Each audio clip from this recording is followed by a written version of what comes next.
What's going on, everybody? Welcome to episode 56 of the Everyday Sens podcast. I am Jack Richardson, joined as always by Brennan Parks. We have a recording. We haven't done a recording in quite some time. I was looking back at our last one, Brennan, and it was in the thumbnail and the title was Pierre Dorion's future.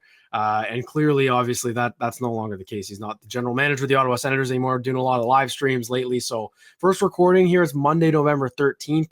It snowed here in Ottawa today. We got the snow on the ground. So Brennan, how you doing today? Monday, we got some Sweden trip to preview, a couple games in the bank. We haven't spoken since before the Battle of Ontario. So how you doing today?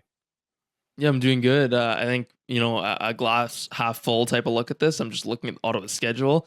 They've won two of their last three, so it's not as bad. I know I was listening to back on our last one and talking about how they've lost, they were 1-5 and we had all this kind of negativity. Obviously still feeling that way a little bit with the 6-7 record, but I think it's a lot better. That win against Calgary was a huge kind of momentum builder, and it kind of reinstilled the faith from the fan base a little bit, because they've got a 5-day break again. It's like a full bye week here for the second time this season. Between now, this one makes more sense because they're going to Sweden, so they need like the time, and they'll have another break when they come back from Sweden. But early in the year, they had like the same type of thing, and that was kind of random. But regardless, Ottawa's way behind the other teams in games played in the standings. So that's fine. But yeah, I think that we've got a lot of excitement here. 6-7, but they're not actually that far when you look at the points. A couple wins in Sweden here. They've got Detroit and Minnesota, and suddenly it's a whole different look at the season. Like, that's how fast things change. So although I don't think the season is still young, I think that, you have to start winning games. If you win these two games, like, everybody's feeling completely different about the season when you're coming back from Sweden than they are right now.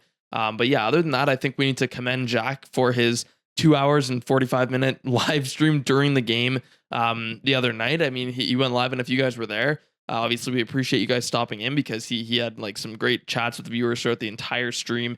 Kind of a different thing that you don't see a lot of people do, and I think that's one of our goals, is to be a little more unique, and I think that's something that you obviously enjoyed. You said you want to definitely do it again, so yeah, again, appreciate everybody doing that, and obviously Jack as well, because like I looked at, because I was working, and I looked at the length of it at the very end, and it was like almost 3 hours, and I was like, oh my god, like this guy went on and just talked about everything and reacted to the goals, and just awesome to see. So otherwise, yeah, we can dive into today because we got a lot to talk about.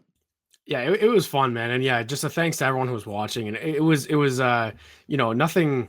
I don't think it was crazier than what we've done. We've had good viewership and everything, really good engagement, but it felt more personable because obviously it was just me. So I feel I had to speak to the people commenting, and that's what drove it, right? If there were no comments, I would just be sitting there watching the game on my own, and you guys could watch me watch the game, which is weird. But the comments were great questions, and it's a good chance. Like, I'll do it again. I think I'm tentatively going to do it for Thursday, like 90% sure.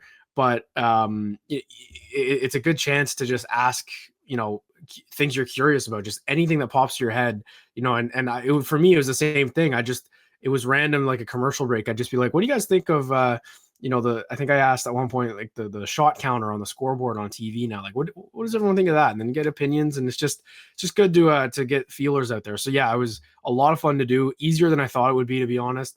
So it definitely won't be the last one for sure. And we were kind of humming and hawing about a name for it, Brendan. I don't know if you caught that, but people were saying watch party. Watch party sounds like a good one. So maybe that's the way we go for, in terms of a segment branded. I don't know, but like, I think that sounds best. yeah. That sounds best. I was typing so many different things out, trying to like figure out a Yeah. title. I even texted you, and I was like, this just doesn't sound right, but like, Yeah, watch yeah, party like sounds the good. Everyday Sens watch party. I love that. So again, it's not going to be an every game kind of thing, but and we'll try and get both of us on. I'm going to try and get guests. The hardest thing I found was the intermissions. The intermissions were tough, especially watching on mute because I can't hear what they're saying. So it was just watching a panel, but yeah, great time, and definitely won't be the last one. So let's get into this Ottawa Senators hockey. Finally, some good things to talk about on the on ice product. You got winning two of the last three games. The Vancouver game was still pretty frustrating, but all in all, they won the ones they were supposed to in Toronto and against Calgary. Those were big wins.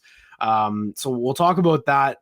And also our power rankings. We had some power rankings that came out. What we're going to do all season is every 12 games, just update the list. So our power rankings were before the Flames game on Saturday. So I don't know if I might have had a certain person maybe a bit higher, and we'll get into that a little bit. But overall, I think it was just a gauge on where we are at expectation wise going into the year with all these guys, and then where they end up after the 12 games. So we'll break down each of us just where we had guys, because we had some differences in that. But before we do that, let's talk about the last 3 games. Like I said, so 2 of 3 the Senators have. The Leafs game, let's start with that one. Let's just go game by game here.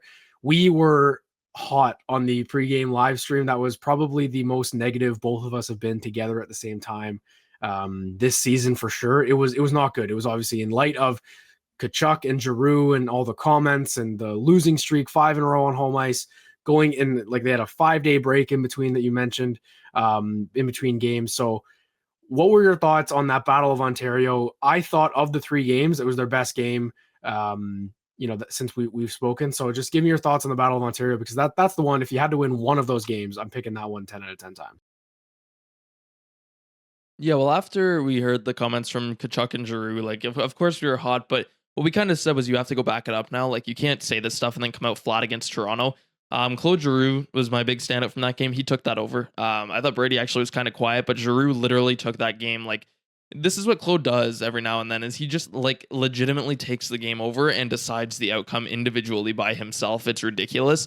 Like, he was making the plays where he's just, it felt like he was doing everything. Like, the puck would come up the wall and he'd slide and keep it in, and then like get up off his stomach and feed it to a perfect, tap in like on the back door. It's just, he made every play he had to make, and it was just so impressive because of those comments he made. And that's why I kind of tweeted out, like, Claude Giroux earned more respect tonight, and he's already got all the respect, but he earned even more of it because he backed up his words. Like, if you're going to talk like that, you got to come out and back it up, and that's exactly what he did. I don't care what the players say. We were hot about their comments, but they can talk like that all they want if they're going to come out and back it up and win 6-3 over Toronto. Like, that's absolutely fine, because now you're earning it. Right now, you're almost sticking it to the fans a little bit. It's not supposed to be like there's not supposed to be kind of a rivalry there, obviously, but it is almost like they're proving themselves, which is what we needed to see. Tim Stützle was another big one in that game. Obviously, 4 points. He also really stood out and I think that was his best game of the season for sure. He was just making the confident plays. I posted a few clips to social media where he was just kind of doing the thing where he'd grab the puck in the D zone, he'd skate it through the neutral zone, he'd take the space, he'd kind of create the lane for himself, come up the middle and do the little toe drag shot. We just haven't seen that from him this season, in my opinion. Like, it's been too many turnovers. He'll try and do a deke and it just won't work. Like, I just think he needs to get back to his speed and doing that. I didn't think he really was great in the last 2 games, unfortunately, but he was really good in that game against Toronto. I think it's coming back, and regardless, he's still got 17 points in leading the team with 17 points, which is nuts. We're going to talk about him, though, in our power ranking segment, too, because I think we both had him pretty low and got some flack for that on social media, but I have strong opinions about Tim this season. I think like he's such a hard player because he's got the points and he's got the production and he's still making plays. Like, Tim is out there, he's making plays, he's noticeable. I'm clipping him every game and what he's doing, and yet we're still pretty low on him just because, like, as a 21-year-old, but still, like, the expectations are so high for him, right? So yeah, I was happy with that Toronto game for sure. It was definitely a must win. Like, if Ottawa would have lost that, they would have dropped to 4-7, which would have been like, that would have been bad. If they drop, I think 2 games below 500 is hard to come back from, but 3 games is kind of like you're tipping on the breaking point there. It's like now you're really needing a big winning streak to even get back into the fight, let alone actually make the playoffs, right? So I think winning that game, and it was in Toronto too, like that was a must win for sure. And a big one against a division opponent, because they went into that, I think, 1-3 against Atlantic opponents, which has been another big struggle for them this season. So very happy with that. Unfortunately, we'll dive into the next one too, but I want to hear your thoughts on the Toronto game a little bit as well. But then they came out and they were flat against Vancouver, and that was probably like one of the more frustrating games this season, I think, just based on like they lost 5-2, but it just seemed like everything was going wrong. And like I said, I just want to see a little bit more from some of their top guys. It feels like they're just not quite on the same page right now, if that makes sense. Like, I've got an article on everydaysens.com coming out, and the way I put it was like, there's a lot of individual strengths on this team. Like, a lot of players are on pace to have career seasons right now, which is awesome to see. And a lot of the core is really shining, and there's still these really dominant players, and yet like the team is still not succeeding. So it's like they're individually shining, but they just haven't learned to put it together to kind of convert those individual performances into wins. And ultimately, like, unfortunately for them, yeah, the career seasons are great and points are great, but as Tim has said before, like, it's about wins now. Like, you guys have to buy into the winning mantra, whatever it takes to do that. It's not so much about points anymore.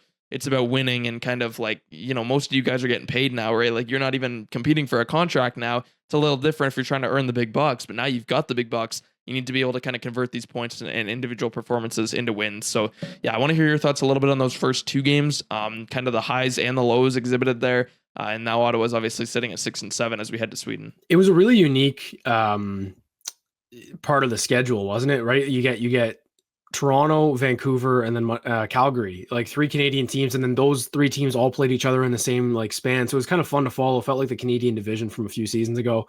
But the reason that I bring that up is because throughout the year, personally, I just and just in general, you're in Canada, you see SportsCenter, whatever, you can keep a general tab on all the Canadian teams, and I think.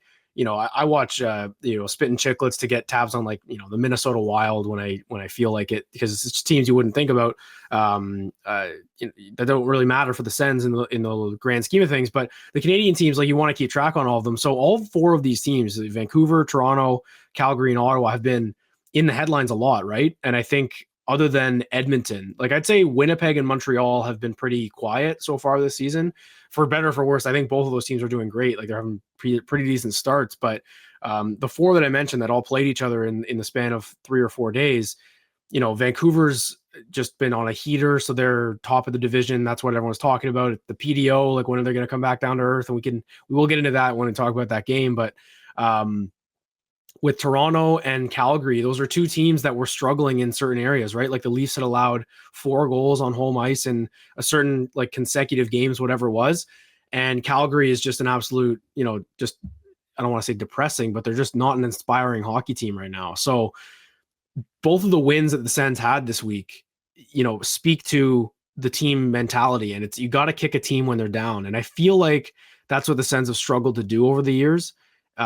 Recently anyway, especially last season. I felt like, you go to Chicago, they lost both games to Chicago last season. They were the worst team in the NHL. Like things like that, where when you're a good team, you got to win every game. And I know we talked about Boston and how well they've started and how light their schedule was in terms of matchups to begin the year, but you still have to go out and win the hockey game. So they did that, and that's why they're the first, the best team in the NHL again. But anyway, my point is, it was good to see the Sens win against Toronto and Calgary because they were supposed to. And yeah, we can hum and haw about the Vancouver game because it was not a good game from the Sens.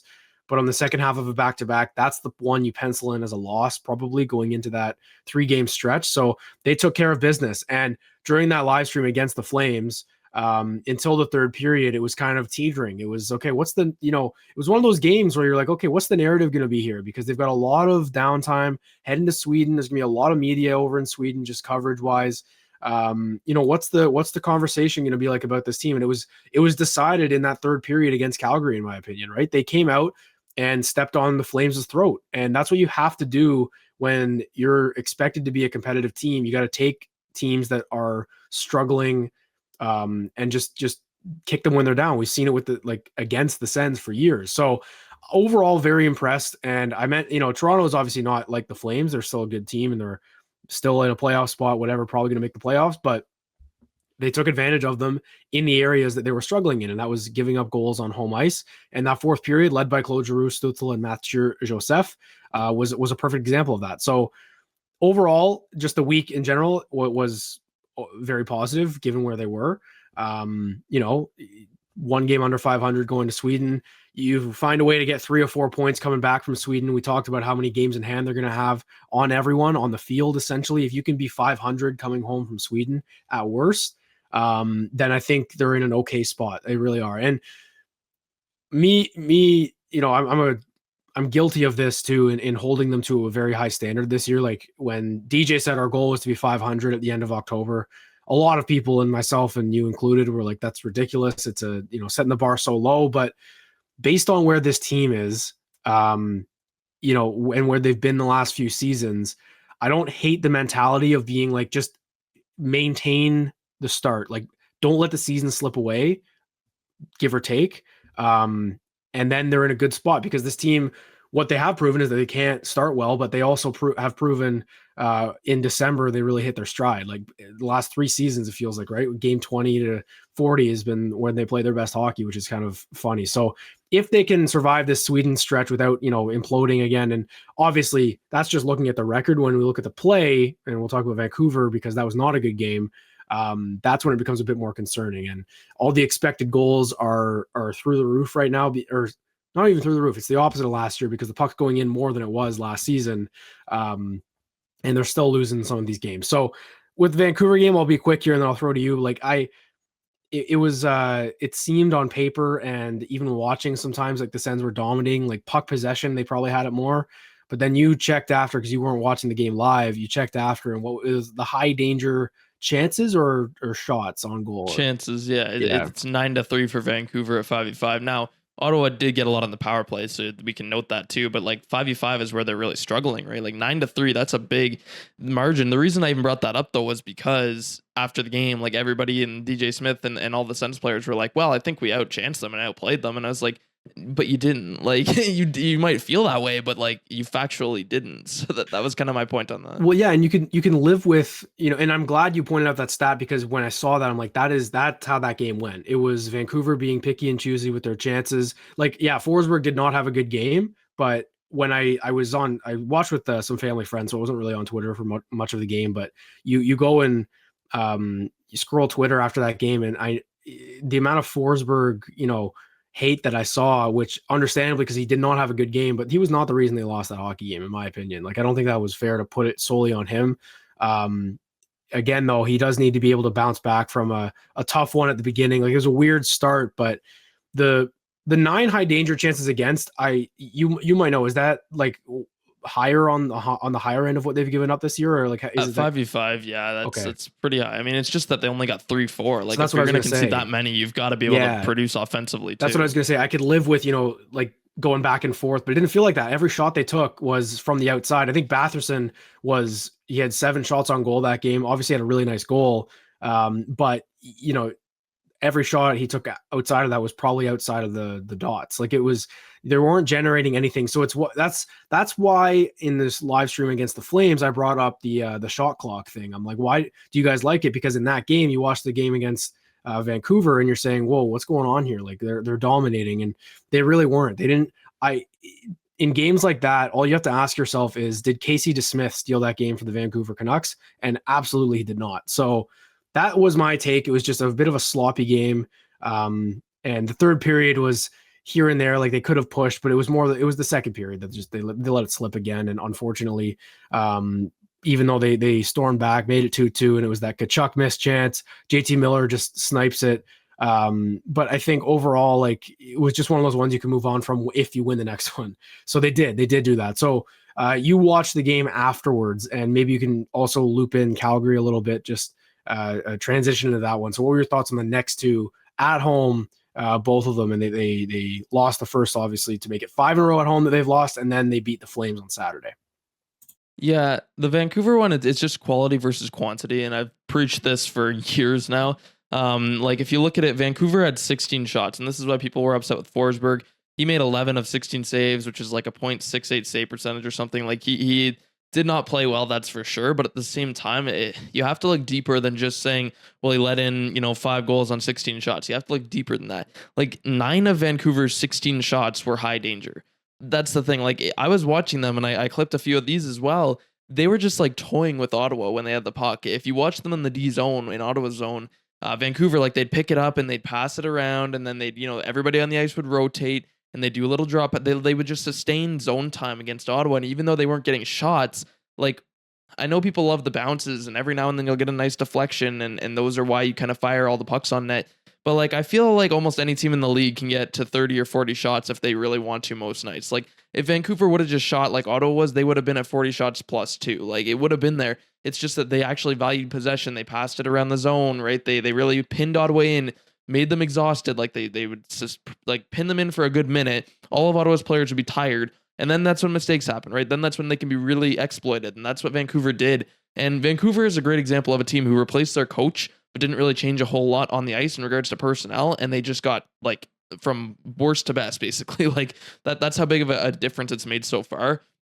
Is that sustainable? I don't know. But like, you can just see the way, like, I was impressed by the way they were really able to pass the puck around Ottawa. And this is where Ottawa's D zone, I find, is their biggest issue, is just they're all pretty much staring. And I know that some analysts were talking about how like they can't even see what type of coverage Ottawa's running in the D zone. It's like, is it man to man, or are they whatever they're trying to do, it's not obvious. And I tend to think they don't really try anything. They just kind of try to like, I think they try to do man to man, but like the players get so complacent. If you watch them, the amount of times they're very high, they're caught near the blue line, they're just standing there staring at the puck. It's why teams can just pass it around them and then get it to the slot for a high danger chance. Like conceding 16 shots, Ottawa came out after the game and they were all very proud of that. And they were like, well, we only gave up 16 shots. And I think that's something to be proud of. And obviously we generated so many, and that's why they thought they outchanced them. But it's like shots, I don't really equate to chances. I mean, they're chances, sure, but they're not good chances. Like we all love Travis Hamonic blasting that puck from the blue line. We love the potential for rebounds and whatnot. But like, I just don't see the point of crediting the team for getting shots, because really like half of their shots just are flicks from the red line, for God's sakes. Like a lot of nights they just come over and Giroux's doing his little flick from the red line and that counts as a shot on goal. But it's like, that's why I don't like using shots as kind of a measure of how a team played, is because it doesn't really tell the whole story. I think that's why I like hiding your chances so much, is that tells who was actually able to generate the most. And I showed kind of the heat map too, which is just like where the areas of the ice where they got the most shots. And Vancouver's was all like right in front of Ottawa's net in the slot, super dark blue, and like all of their goals were from there. And Ottawa's was like nothing right in front of the net, and everything from the sides. And it's like, are you going to take the really good ones in the middle or more, but on the outside? And everyone's going to take the ones in the middle. That's just how good teams play hockey, is they create quality chances. Because I think that the whole like getting shots and everything, it just relies too much on luck. Like you're relying on getting a bounce, getting a lucky deflection. And honestly, Ottawa's gotten them so far this year. They are first in the league in goals for per 60, I'm pretty sure. And like their expected goals are way worse because like they're getting the bounces, they're getting the tips, which is so ironic because they said they weren't, but they are. Defensively, like all of their metrics are way at the bottom. And I wanted to credit Jonas Korpisalo for the last few starts as well. He's now 4-4 in the year. He's 907 save percentage, 1.88 goals saved above expected, which is like just above average in the NHL. And again, I think that's just all you need from him, is you need him to be decent. Like I'm happy with his stats, honestly. Like he's had a 917 save percentage or higher in 5 of his 9 starts, which is like pretty good. I mean, 917 is very high. He's had a couple of stinkers, like he had obviously that rough one against Detroit, and then he got yanked in that one against Tampa, I believe it was. But at the same time, like in the majority of his starts so far, he's been very good. So Korpisalo, that's why he came in on my power rankings as reasonably high, is because I think he's actually given them the chance to win in probably like 8 of his 9 games, at least. I think he's given them a reasonable chance to win. He was excellent against Calgary as well. He had a 960 save percentage in that game. Very good. It was Forsberg against Vancouver, like we talked about. Forsberg's had his struggles, which sucks to see because we were both really excited about him.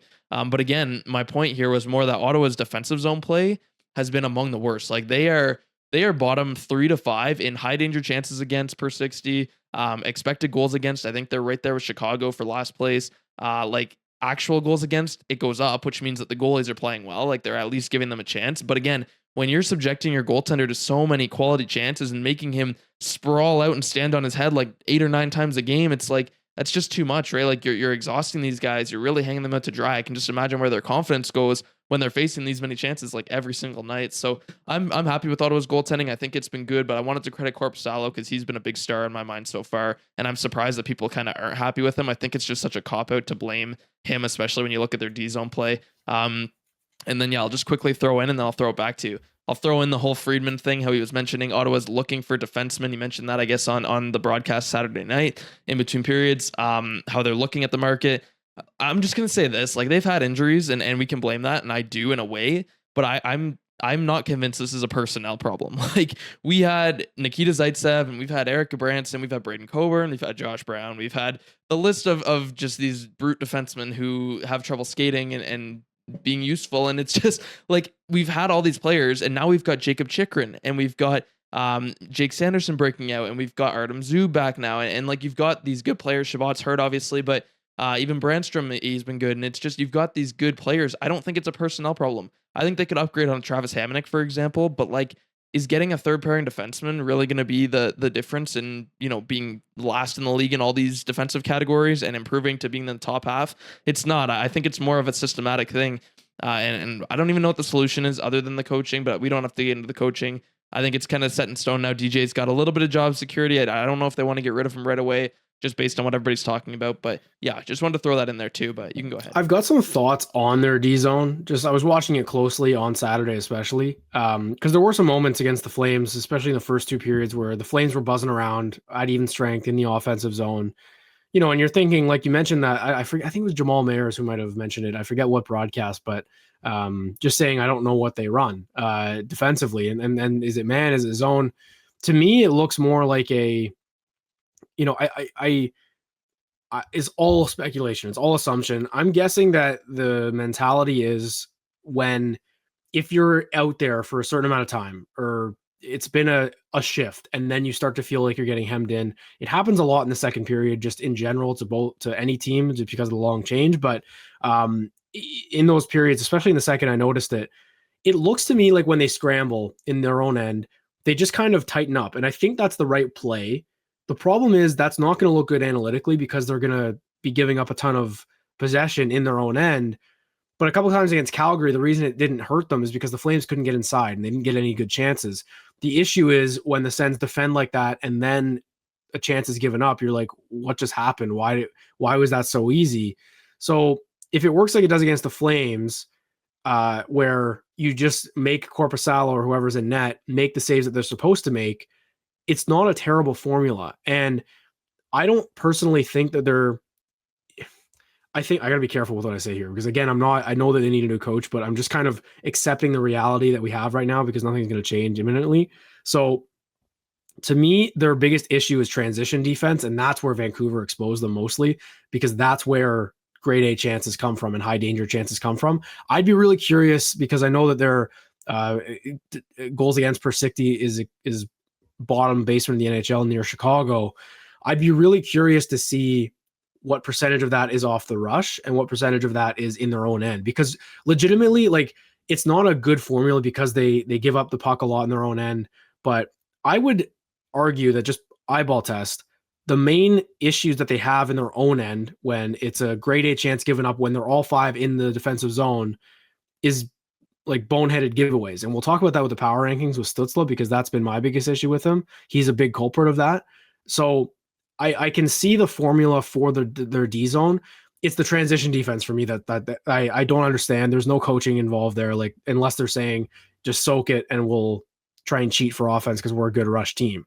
That's the only thing I can see. But I'm not trying to put you on the spot here to try and find the stat, but that's my eyeball test because what they did against Calgary, they had two grade A chances against from what I can remember. It was their goal, the 2-on-1 that Hamnick was flat-footed on, and then Huberdeau's breakaway, and both in the second period.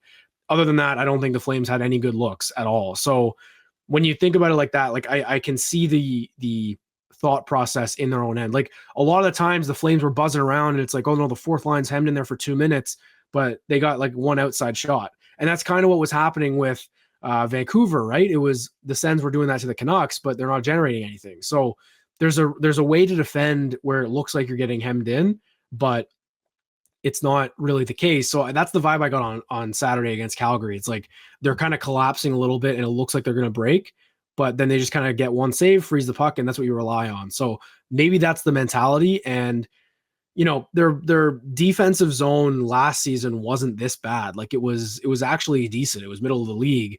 Their defense, right? It was just frustrating because they weren't getting results. Like they were legit not getting bounces. So I'm not overly concerned about the actual D zone, especially because it's not going to change. But like you mentioned, one defenseman is not going to change that. He isn't. And maybe it's a Steos thing, like about having too many left shot defensemen, and they want the 1-2-3 with the right shots. And they had it the other night. They had Zub, Hamnick, and JBD in there, and JBD actually looks great in my opinion. So we'll see where they go. But yeah, it's the transition defense for me. And I don't know if you pulled up the stat there, but that's what I see right now. I do not have the stat because it's just not on I'm on natural stat trick and it's not really distinguished in regards to how much they give up. But yeah, I agree with you. I think they just those chances, like a lot of the time their D get caught pinching and there's not somebody covering for them, and then there's not man rush against, and it's tough. I did think they looked a lot better against Calgary. Like I know I actually was surprised. I was reading Twitter because I didn't watch that one live either, and people were kind of saying like they didn't think Ottawa played very well and that they kind of they it was 4-1. And I get it. I mean, like I was very impressed by Corpusalo. He made some huge saves. Like if he would have given up a goal or two early in the game when they gave up a couple of those chances, like it could have very much been a different story. But I thought like he made the saves he had to make, great, and then Ottawa ran away with it. I thought they played pretty well personally. I mean, Calgary, obviously, the thing is they're not a very good team. So this is where Ottawa, it's good to beat bad teams. You absolutely want to, and they should be playing well against them and giving up less chances. But we need to see them do that against better teams. I know Vancouver's on a heater. I just pulled it up. They have the highest high danger chance for per 60 in the league. Like they create the most. So obviously it's going to be tough against a team like that. But I do want to see Ottawa competing because so far, other than that game against Toronto, it's been a little bit tough to see them competing against some of the better teams in the league and actually holding their own. And not getting kind of played around with. So that's something that I want to see moving forward. Detroit also has another good test again, and that's the next game in Sweden on Thursday. 12 p.m. start, by the way. So make sure you're aware of that. And on 9 a.m. on Saturday, I'm pretty sure too. So, That's I think mountain Detroit. time for you there, Brennan. Our East Oh, Coast yeah, friends. yeah. It's 2 p.m. on Thursday, If you 11 live in a.m. Alberta, on Saturday. Yeah. Yeah. Anyways, yeah, that's just advance by 2 hours every time I talk.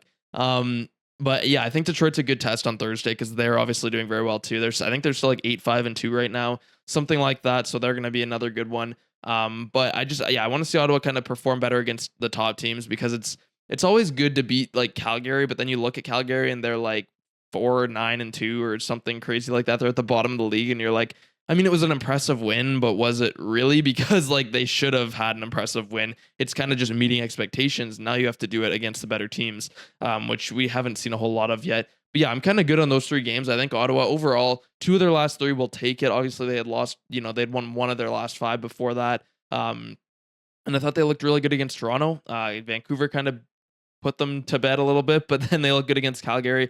Things are trending up. They also got Zub and Brandstrom back, right? Shabbat is the only key defenseman missing at this point.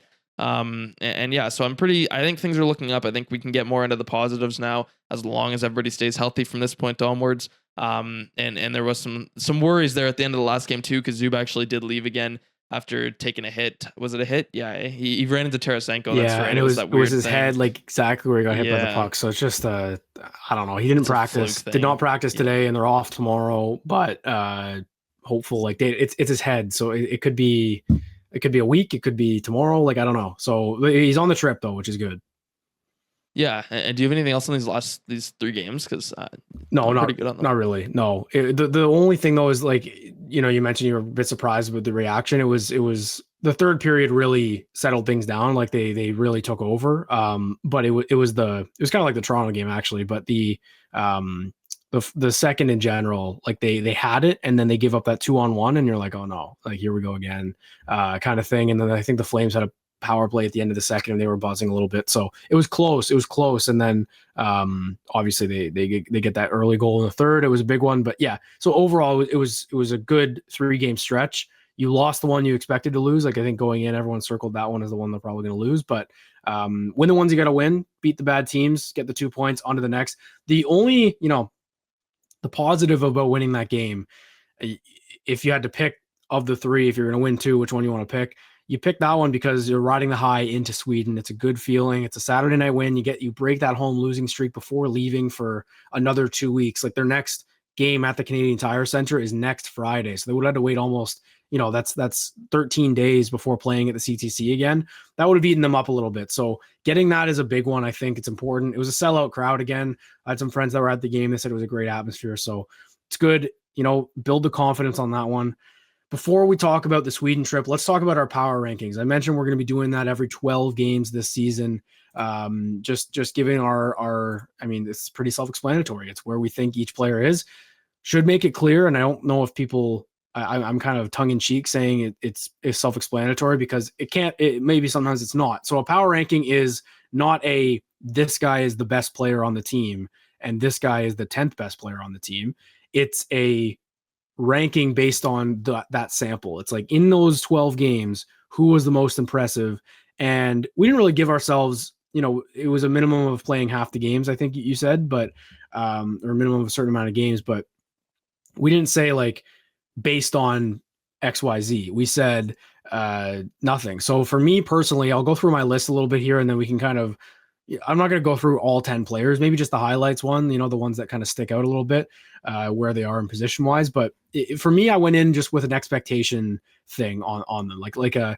I expected them to play like this, and that's why they're here or whatever. So first place, I have Jake Sanderson. We both did. I think we had Jake Sanderson in the 1 slot. He's been exceptional. And getting Zub back, you can just tell it was that game against I'm blanking here. It was Toronto, wasn't it? Was that Zub's first game or was it Vancouver? It was Vancouver. It was Vancouver. Vancouver, yeah.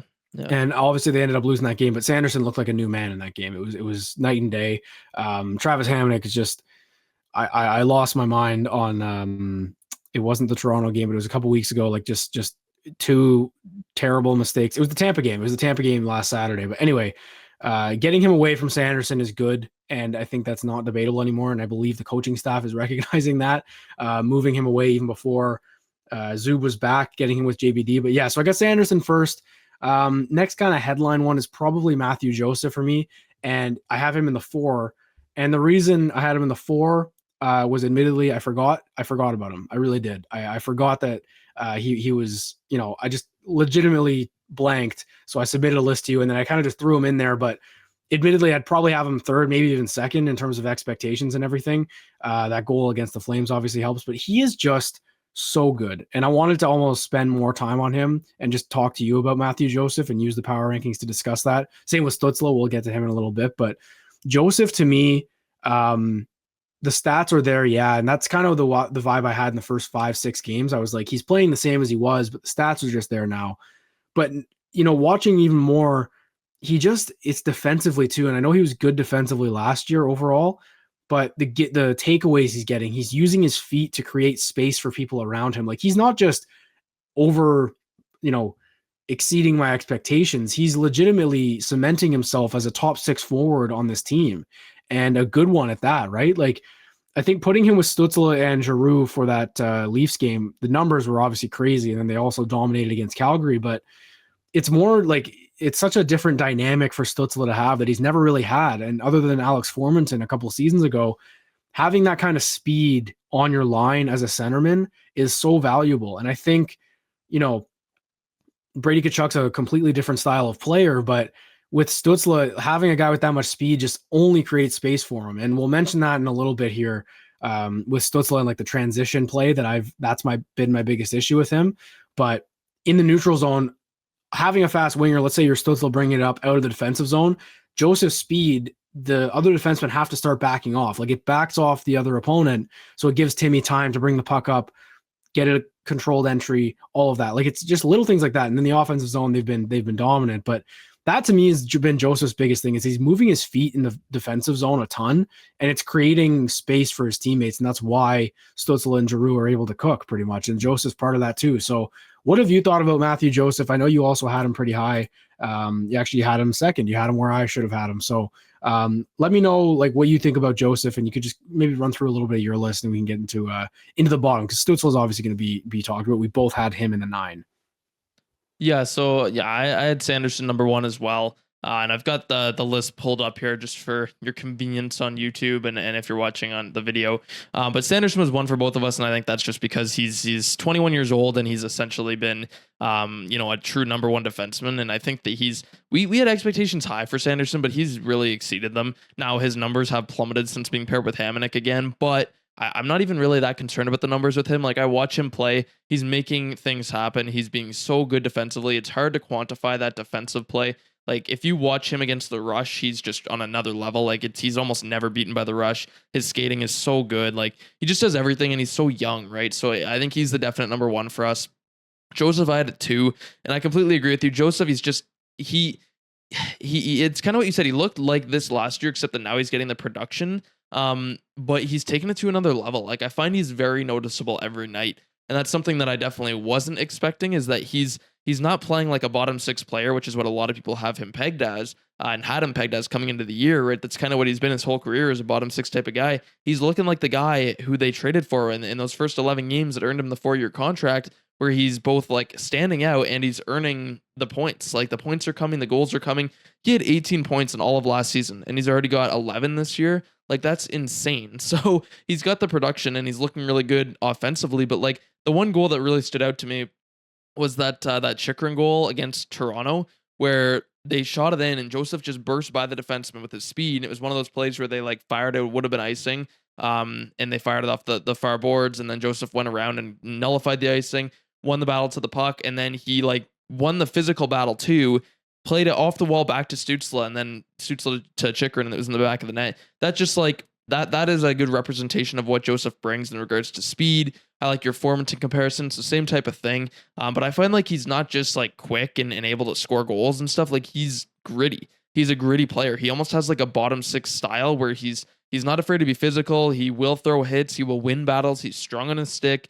Right. He's got a lot of takeaways, but he's also able to contribute offensively, which is awesome to see. And I think he's really just putting it all together right now. And he's been, I would be fine with even putting him at number one. Like he's been fantastic and he's been one of their most impactful players. That's kind of the big thing about these rankings too, is I want impact.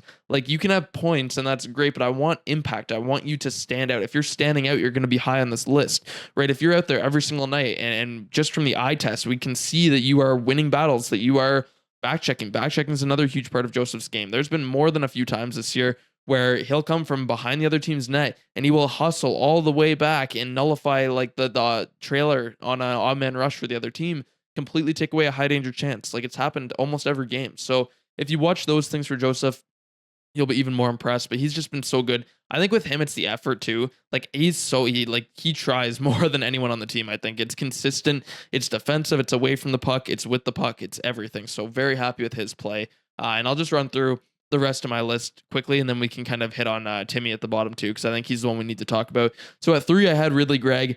You had Greg lower, and we'll read your list off after in total too, just to compare a bit. But Ridley Gregg, I only had that high, and obviously he's hurt now, but he was just like, I didn't even know if he'd make the team this year. I mean, it was expected that he would, but at the same time, he'd never proven himself as a full-time NHLer. Not only did he make the team, but then he had to play in a second line role, right? Which is then elevating him to something that most people thought he wouldn't be able to withstand, and yet he came out. He's got 7 points in his 9 games before getting hurt. And he just like, it wasn't just points with him either. It was the impact. Like he was really like dominating on that line and he was looking very comfortable, but he was also winning battles, right? He was really good defensively. He's their best defensive player on the team. Among their forwards, he had excellent numbers. He had the lowest XGA per 60 by like, he had 1.87. The next lowest was Brandstrom at 2.45.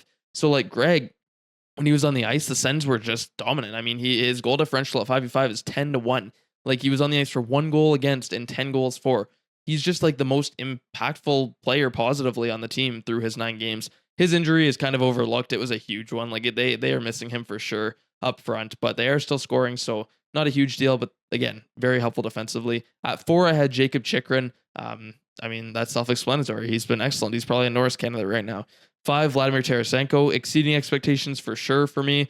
Tarasenko, I mean, the whole talk about him was that, yeah, he signed for $5 million, but is he still an impactful player? Most people said in the preseason and training camp he didn't look good because he didn't really. But he's come out and he's been about a point per game player, and he's been very impactful with the puck on his stick, especially. But again, his goal differential too is ridiculous. It's like, let me just find it quick. Tarasenko is 10 goals for and 2 against on the ice at 5v5. So him and Greg looked awesome together. They kind of have the same numbers there, but he's been, although he hasn't actually been that good defensively based on the numbers, he's like, they haven't scored while he's been on the ice. That's the simple fact about it, is that he's been a very net positive player. 6, Claude Giroux, self-explanatory. I think a lot of people had him higher than me. The members, we actually got the members of everydaysens.com to get involved here too. We put a poll up and they were able to vote for their top 10, which we then posted in this too. So that's another perk of a membership. But they had Giroux at number 1, and that's fine with me. Like that's how close this list kind of is in my mind, is Giroux. I think he could be 1. I just think that he's, especially at the beginning of the year, he's a little more quiet than I would have liked. Not as impactful every single night as we saw before, but again, still a fantastic player. We talked about Jonas Korpisalo, who is 7th on my list. He's been a great goaltender. Like he's been an above average goaltender, and that's all they need. And so I think that he earns that kind of average spot on this list. 8 for me, Brady Tkachuk. Tkachuk obviously leading the team in goals. He's got 8 goals. He's been fantastic in that perspective, but I don't think he's been impactful either. I think he's been pretty quiet. I don't want to say that it sat wrong with me, but the comments he made, followed by a couple of quiet performances, did not help him on this list, because Giroux, like we talked about, he really backed it up. Tkachuk came out and he's kind of had a couple of flat performances in a row, which is fine because the team is kind of picking it up around him. But for him individually, I do want to see more, and I want to see it every single night, not just here and there. He needs to find a little more consistency, because, you know, he is supposed to be that guy who comes out, and I think he has been, but he's supposed to be the energy, and I think some nights he is lacking that. I think he was dealing with a sickness too and stuff, but I'll get your thoughts on him too in a minute here, and then we'll talk about him. And for me, 9 is Stützle. I believe he was 9 on your list. So Tim, let's talk about Tim. Tim basically, The reason I have him so low is because of the expectations, and that was that he is a number one center. He needs to be their most dominant player every single night, in my opinion. He needs to be the guy who gets the puck on his stick and makes things happen and limits mistakes. But he has been a turnover machine this year. He's had a lot of turnovers that have resulted in goals against directly. Like, it's almost been his fault. Like, it's a direct correlation. Watching the film a little bit too, he often gets lost in the D zone. He's had a lot of blown coverages where he's kind of just drifting and staring at the puck, and then the other team takes advantage of that, and he's just being reactive instead of proactive. I think away from the puck, especially, he needs to kind of pick it up a little bit. But with the puck too, I've just been kind of underwhelmed. At the same time, he's got, the 17 points in the game in 12 games. It's like very impressive at 13 games, and leading the team. And that's why a lot of people had him higher, was that the points, right? And points at the end of the day do speak. I agree with that. I just think Tim has to be your most impactful player every single night. And so far, I think he's had, I don't want to say he's been a negative impact player, but at the same time, I have a hard time saying he's been positive because he's had so many mistakes and unforced errors. And it's just, I think it's been confidence with him. He needs to get the confidence, needs to get the legs under him, and just kind of realize like the player that he is, because he's been gripping it a little too hard so far this season. So give me your thoughts on him. Give me your thoughts on Brady too, just because those are two guys who have kind of had controversial seasons to date. Yeah, and that's kind of the eye-popping thing, right? I mean, I'm looking at both of our lists. The two similar things we both have Sanderson first, and we both have Stützle ninth. Kachuk, you have eighth, and I believe I had him seventh. Yeah, so I'll go through, before I do that, I want to go through our, just every player we have on here. The only difference is, like, we have us and the members had the same 9 guys, just different combination. And then I had Kubalik in the 10, you had Norris, and then the members had Shabbat. So that seems to be the only difference, I believe. I was just looking at all of that. Yeah, so it's the same combo of 9 guys, just mixed up. So I'll go through. So Giroux was first for the members. He was fifth for me, and then fourth for you, I believe. Or no, he was sixth for you. So same kind of vibe. Like, the point is, like, I'm going to try and do my best, just go through here quickly, but most of the players are in the same spot. So it's, I know we got some comments being like, how is Stützle ninth? He's got 17 points in 13 games or whatever it is, in 14 games. It's actually 13 games. So he's doing well offensively. That's never been the problem. He's generating offense arguably better than he was last season, clearly by the point pace. Just 3 goals, but like, I'm not expecting him to throw up 40 again. His shooting percentage was really high last year. He actually isn't shooting the puck a ton this season, I don't believe. The thing with Stützle, like you mentioned, it's the giveaways. It's the giveaways. So stuff like that, where Stützle was, and I want to give a shout out here. I think it's Andy and Rono. They put out, it's a Twitter account that has analytics, and they show offense, defense, and transition, which is different than a lot of other, analytic, visually pleasing analytics on social media. And they highlight the transition. And last season, I think Stützle was in the 90s, the 90th percentile, around there for transition. And he's just not there this year. And I think that's pretty apparent. So having him that low isn't indicative of his value to the team. It's just indicative of when he's not playing well, it hurts them in transition, where they're supposed to be a really good offensive team. And as a team that struggles already to defend off the rush, if Timmy's giving the puck away in the neutral zone 2-3 times a game blatantly, or in their own end, like I mentioned, when they've got that weird setup and they're okay, like, until a huge mistake happens, or a goal that goes in that shouldn't go in, that's when it becomes a red flag. And that's happened a lot. That Carolina game, the first game of the season, is so indicative of Stützle's year already, isn't it? The 13 games, he has a great play in the third period, ties the game up. We're like, okay, here we go. Like, this is a different vibe this year. They're going to beat Carolina in the opener for the season. It's going to be a big deal. And then he gives the puck away, just one of the worst giveaways he's ever had in his career. And it's just continued. He keeps doing it. He did against Vancouver. He had a terrible giveaway. He had a really bad one against Calgary too that didn't bite them. Like, he's got to clean that stuff up, and I think he will. It's just, to me, I think the points are masking all of that right now. He's shooting at 7.7%. I think last year he was closer to 20, which clearly wasn't sustainable, but he has one empty net goal, just 2 other goals other than that. So, like, the puck isn't really going in for him. But that hasn't been the issue, because obviously he's racking up the assists. He's over an assist per game right now, which is crazy. And yeah, he's generating a ton of offense. Like, that's never been in question. So that part of the game is there for him, which is good. But it's just, the 9 slot for me, and I'm sure for you is the same, is like the expectation is for him to be this all-round superstar and be dominant in all 3 zones of the ice, and he hasn't been. He's been dominant in one zone right now, which is fine. You can live with that because obviously those players don't grow on trees, and I'm not going to complain about 14 assists. But another part of it is it's indicative of the team overperforming offensively. Like their expected goals are higher than they were. Like, they're not, they're overscoring, which good teams do. You have to do that to make the playoffs. Every playoff team, I believe, last season was in the same boat. But I think the assists are a reason that's inflated, in my opinion. Like he's just not, he's not himself. And I think when game by game, it's been 13 games now. That's enough of a sample. That's plenty to look at. Game by game, if you're starting to get nervous when Stützle has the puck in his own end or in the neutral zone, that's a problem. And you got to hope that cleans up a little bit. I did notice, in the second and third periods against Toronto, and then again in the second and third against Calgary, he really settled down, made some nice plays. He had a really nice move against Calgary in the offensive zone. So maybe he just gets that confidence going. Other than that, same thing with Brady Tkachuk. Like those are the eye-popping ones. You look at this list, you're like, what are these guys doing? Like, why is Joseph the second best player on the team, or why is Chychrun top 2 and Tkachuk and Stützle in the bottom half? But it's just expectations, and I think Tkachuk again, it's another case of, he's got 8 goals in 13 games, but he's got 4 multi-goal games, so he's only put the puck in the net 4 out of 13 games, right? Which isn't consistent. Tkachuk just hasn't been consistent offensively production wise this season. And I think that's totally fair to say. He's still having a good year offensively in terms of points. Like he's got 12 and 13, had a bit of a slump just with his line. Like that power play unit hasn't really been going. That's kind of why Chychrun and Tarasenko have a ton of points, right? Because that second unit's been better, and Giroux as well. But yeah, like I'm not worried. I'd imagine in the next 12 games, by game 24, we'll probably have those 2 higher, hopefully. But it's a little bit concerning though. I think that, and I want to, the reason I brought up the members rankings as well is because we aren't the only ones who have them in that area. Like the members had Stützle at 7 and Tkachuk at 9.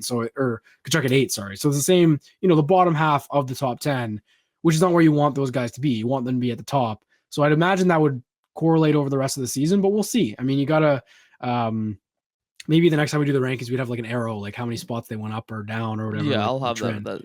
Yeah. Yeah. You're the graphics guy. I don't know if you caught it, but during the live stream, someone was asking me like how the graphic stuff work, and they were asking if I do it, and I said humbly, I don't do much. It's all Brennan. So like I gave you some props for all the graphics and everything because it's crazy, like the aesthetic and everything. It looks great. So yeah, that's where I'm at with Stützle. It's tough. The giveaways are tough, man. Like it really is. Like if he had 10 points in 13 games, but wasn't giving the puck away like he is, like I wouldn't be upset. But having possession is being responsible with it on your stick. I'd rather he dump and chase than put the puck right on Elias Pettersson's stick to go the other way. That's just the way I feel.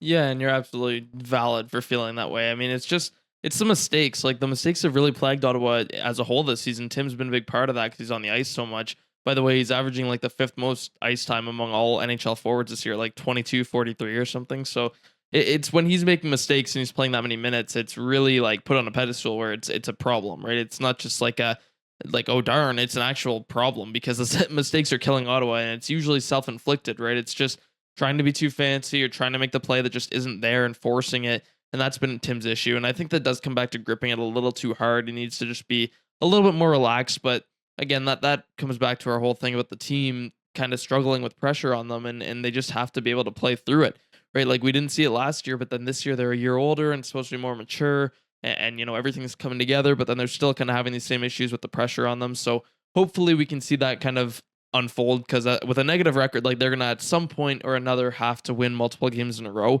It can't just be the whole like win one here and there and be happy with that. It's got to be like we're gonna go on a winning streak here and we're gonna take the league by the horns. So when that'll happen, who knows? But hopefully soon, because it is kind of becoming a dangerous spot here as the year progresses. But yeah, I just want to see like the power rankings. That's pretty much it. But I just want to see the top guys like Tim and Brady. I need to see them just be more consistently impactful and limit the mistakes, because that's really been their issue. But at the same time, it's awesome to see some of the depth actually stepping up, because depth was such an issue last year and in the past. Like Joseph playing really well is a huge plus. That's awesome for Ottawa if he can stay healthy. Like that's a big deal. And obviously Shane Pinto will come back eventually. Ridley Gregg will come back, and then the team's going to really start looking more complete. But yeah, other than that, I think that's pretty good for the power rankings. And yeah, I'm happy with the members too, by the way. Just like they had a good list. I know a lot of people actually agree with them more than us Yeah. in the comments. Yeah, so it was a good activity, and I think it'll be good throughout the year to kind of see how things change. I do want to mention, I didn't even talk about it. Jacob Chikrin. Yeah, I had him second for Mm. a reason. It was right after that 31-minute performance against Toronto. I think that was that game that he played 31, and then played the back-to-back, and then played against Calgary. He stepped up when Thomas Chabot went down. He really did. He was good at the beginning of the year when Chabot was still here, but the minutes is what I'm focusing on. And with Chikrin, this is again an assumption, and I should probably be doing my homework before I say some stuff like this. But in Arizona, his injury issues, to me, it didn't seem like they were freak stuff happening. It just seemed like it was, muscle tension, whatever it was. Like it always seemed like it was little minor things that just kind of built and set him back. And then, you notice one thing during a game, and you're like, oh no, he might be out for a couple after that one. Right now, though, it just feels like he's rolling. And if he can go out and play 31 minutes, then play a back-to-back, rest up, and then play against Calgary, they've got lots of rest time here. It's just his value is going to be games played. Like, I don't care what the goals are, what the points are, the minus, plus, minus. If he plays anywhere close to 70 games this season, that's a win-win-win in my opinion. And so far, he looks great. So I'm really happy with that. That's why I put him second. Just stepping up, playing those minutes. Those two defensemen, just to me, have been unbelievable, unbelievable to me. Yeah, I just wanted to throw that in there for Chicken. We're already at an hour here again. Like we've hit the hour. I say maybe we save the Sweden preview because we're going to talk again. I think we're going on with Sens Talk today when people listen to this. But I think we can get an episode in before Sweden before we preview anything. Is that I think we can do that. We talked about yeah. We could even do so Sweden that game's going to be at. I was gonna say 12-2 for you. I don't know. I mean, we could do it live before then if you're available, and a little preview. I don't know. We'll see. You so might be working that. Hang morning. on. So if I'm gonna work that morning, and then if we do a live stream, and then I was planning on doing the live stream during the game too. Oh yeah. And then okay. Well, we'll find time. And then a little teaser here. We've got a little fun interview on Thursday night that we're gonna do. Won't tease who it is yet, but we got a fun one to drop. We're trying to get a bit more interviews going as well. I think we didn't drop the ball, but like it's busy. It's hard, man. It's hard to line up 3 different schedules and 4 different schedules, whatever it is. But we're going to have an interview on Thursday as well. So we'll figure something out for Thursday's game as well. But yeah, this has been good. I'm excited for the Sweden games. I really am. Just the media around it. I forgot the Leafs were going. I'll be honest. I thought it was just the Wild, the Red Wings, and the Sens because the Sens aren't playing the Leafs, so it doesn't matter. But yeah, at Avicii Arena in Stockholm, which is pretty sweet as well. So they got the Red Wings on Thursday at 2 Eastern, 12 Mountain, and then they've got the Wild on Saturday at 11 Eastern and 9 a.m. Mountain for you. So that'll be love that.